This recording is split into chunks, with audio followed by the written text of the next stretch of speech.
Do you have a minute? We need to talk.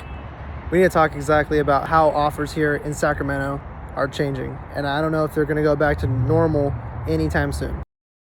So what's changing so much? Everything about offers.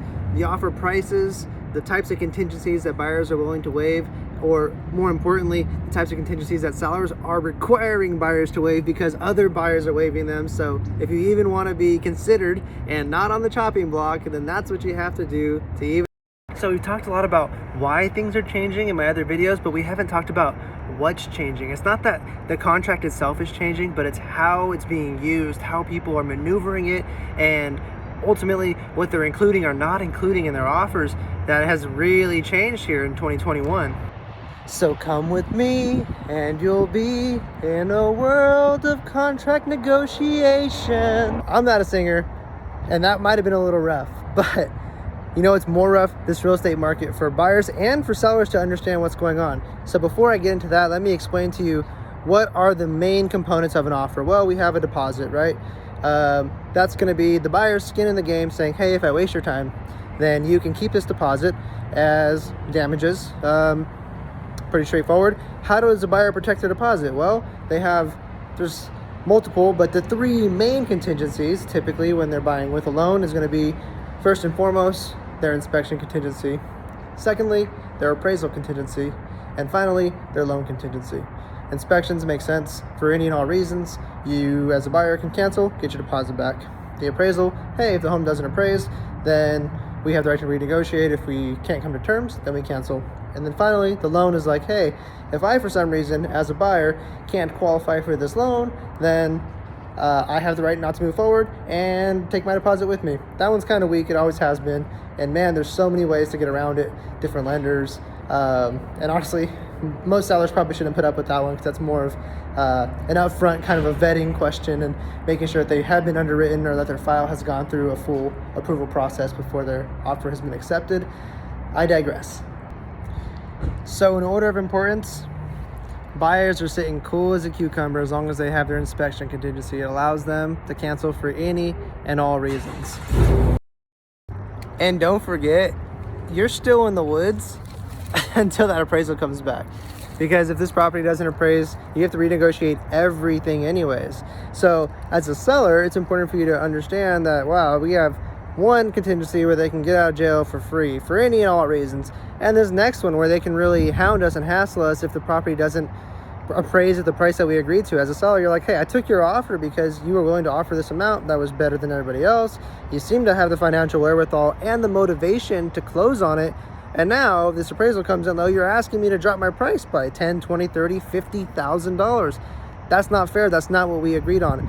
And that is precisely the problem that we're running into here in Sacramento right now. And oh, the lowly loan contingency that used to mean something back in the day when the banks were so strict.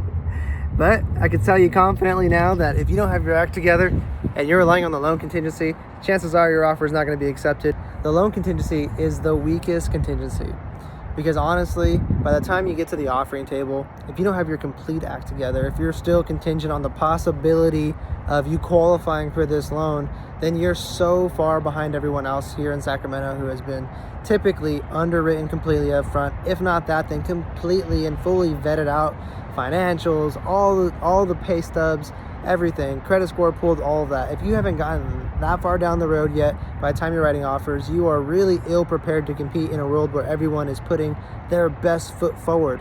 You got to keep in mind, this might just be a cool house to you, or maybe you're just starting, you don't quite know how it goes, but this means everything in the world to some of the people writing offers on these homes. And if it doesn't mean that much to you, then one, maybe let it go and go find yourself another one. But two, you have to come prepared as if this is the only and the best house possible. And that means you, that means your realtor, that means your lender, that means all hands on deck here. So the loan contingency, if you're not prepared at this point in Sacramento to remove your loan contingency in an offer, you're really strategically at a disadvantage. But realistically, if you haven't even gotten down that far, down that path with your lender and had that discussion up front, man, you got a lot of catching up to do, guys. It really is going to make your offer less substantial than the next one. But we all know it's the weakest contingency as professionals. So realistically, I want to focus now on the last two, which is going to be your inspection and appraisal, and how those have fundamentally changed offers here in Sacramento. So let's talk about writing better offers and accepting better offers. So if we know we have to focus on the two main contingencies, which is going to be your inspection contingency and your appraisal contingency, what are the steps that we can take to make sure as a buyer we're getting our offers accepted, and as a seller then we're not getting the wool pulled above our eyes with some illusion of a great offer when realistically there could be the next best offer just right next to it before we signed anything. Well, we have to know how sellers think. At the end of the day, they just want to pick the best offer. That doesn't always mean the highest offer, although deep down inside I know their hearts are like, yes, I want the highest offer. So do I. We want the highest offer that's actually going to close, that's actually going to pay, and that's not going to cause us an entire month-long period of strife. So what makes the best offer? In this case, we're seeing in Sacramento appraisals now starting to be waived, which is interesting. If you're going to go that route, you want to make sure that the person who's waiving the appraisal has the cash and the capacity to close. So one, you want to make sure that they want this home more than anything else in the world, because if that appraisal falls short $50,000, are they going to make a $50,000 decision to stick with this home? If the answer is yes, then absolutely we want to go with that offer. If we're getting any hemming and hawing from the agent or from the buyer, or we don't feel like maybe they have the confidence in this house to close at that kind of capacity, then maybe it's not the best offer, even though it might be the highest and it might look the best on paper. For buyers, it's going to come down to motivation. I'd rather pick an offer who guarantees a certain portion of the price, because to me that seems realistic, as long as they have more than enough sufficient funds to cover that amount. However, if a buyer comes in and waives the entire appraisal contingency and has the money, in every single instinct I have from talking to the agent and the lender, if there is one, well in this case it would have to be, every conversation, every ounce and intention, and every trick question I give them always comes back with a resounding yes. This buyer wants this home more than anything in the world and they don't care about the appraisal, then we're absolutely going with that offer. But given an alternative situation where there's someone who I can't get a hold of, their lender's hard to get a hold of, they seem to have the money, but every time I talk to the agent it's quick and it seems like maybe they're writing multiple offers on multiple homes, I'd rather go with the person who's going to guarantee $10,000, $15,000, $20,000 on their appraisal than the person who completely waives the appraisal contingency, because of the faith that that other person, in this situation, the person with the limited amount of money or limited amount of guarantee is gun-ho, completely communicative, ready to go, perfect offer. And we'll say that, let's say this first offer who's waiving the appraisal also has a great offer package, but there's just no communication. I'm going to go with the excellent communicative offer and agent, because at the end of the day, I feel reassured, and I can reassure the seller, and every seller is going to ask John professionally, what do you think? Is this a good deal? Should we take this one or that one?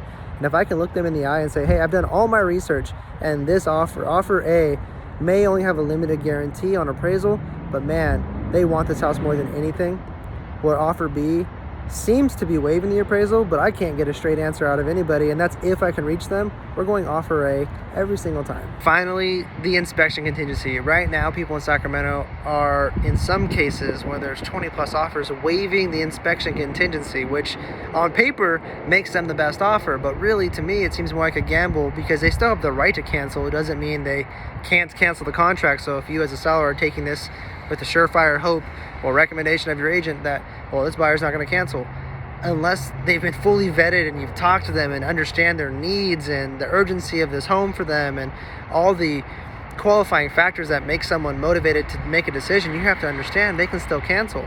Let's just say worst case scenario, they find a ton of stuff wrong with this home and they're scared to approach you about it, and on top of that the appraisal comes in short, and now the $100,000 they had in their bank doesn't go as far, and it's definitely not decreasing their payment as much as they wanted it to. They could just cancel. They might be willing to lose their $2,000, $3,000, $4,000 deposit. And in California particularly, good luck keeping that in the first place. We're in an appreciating market. It's incredibly difficult for sellers to keep deposits. So if you were counting on keeping that money because they wasted your time, you have a fight ahead of you 9 times out of 10. Maybe someone will let it go, but I know if they have a good agent or a good brokerage, they're probably not. So my recommendation for buyers is do everything humanly possible to get your offer accepted, but don't cut yourself short on inspections. I know it may seem like everyone else is doing it, but in this case, that may not be in your best interest. Unless you're completely and 100% confident in your price, regardless of appraisal, this is the home for you, and you do not care, then absolutely do it. Go for it. You're gonna love your home, and I can't wait to give you a high five once you move in. But realistically, most buyers have concerns and a limited budget, right? So if there's a limited amount of money in your bank account and a limited amount of money coming in monthly, waiving what could be in the tune of $10,000, $20,000 worth of inspection findings may not be in your best interest. But the same goes for sellers as well. So as a seller, if you're seeing this offer, you're like, man, they waived everything. That seems fantastic. What better offer could we hope for? Well, a realistic one. So you want to make sure that you give them, unless you have done every inspection, and I mean, home, pest, roof, and even then it may not be the company the buyer wants, and you're completely confident that your home has no issues and that it's not going to have an appraisal issue, and that the buyer has all the money in the world to facilitate this transaction and all the motivation in the world to complete it if everything were to go terribly wrong. If that's the case, yeah, if that all sounds good, then great, go with that offer. But realistically, there's so many other variables, and at least give them the opportunity to do their inspections and review your disclosures, because maybe you're off the market for a week, but quite honestly, as a seller, if you put your home back on the market in a week, you'll likely get more than you got in your first round of offers in this kind of market. But even if you didn't want to, you could go back to the offers you already received, and I can probably promise you that 90% of them have not been accepted on an offer yet, and negotiate with them the best terms possible and save yourself the heartache of going back on the market for a week or a weekend or whatever your situation is. I hope you found this video helpful. No matter what, I know it's hard, but I really encourage you to listen to the advice of the real estate professional you're working with and making sure that you have the best team possible, whether you're selling or buying, because there's so many caveats. Understanding the contract, really understanding the contract, and knowing what the other party, the buyer or the seller on the other side, can do to push you or that you're giving up to them is fundamental. So please, please, please make sure that you are working with a trusted team. And we did see at the end of this last recession, when the market was booming at 35% appreciation, and prior to that, before the big bust, that there's stories, and you can look them up online, of agents not explaining anything to their buyers. So if you have a family member or a friend, or you're looking for yourself, just make sure that you're getting some great referral sources, or that you're looking at great peer-reviewed professionals.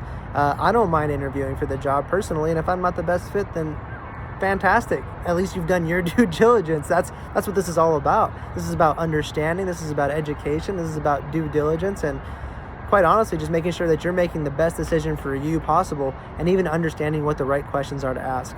So I hope this video helped. If it did, be sure to smash that like button, hit subscribe. Whatever I can do to help, I'm happy to do so. I hope you guys are having a wonderful and blessed day.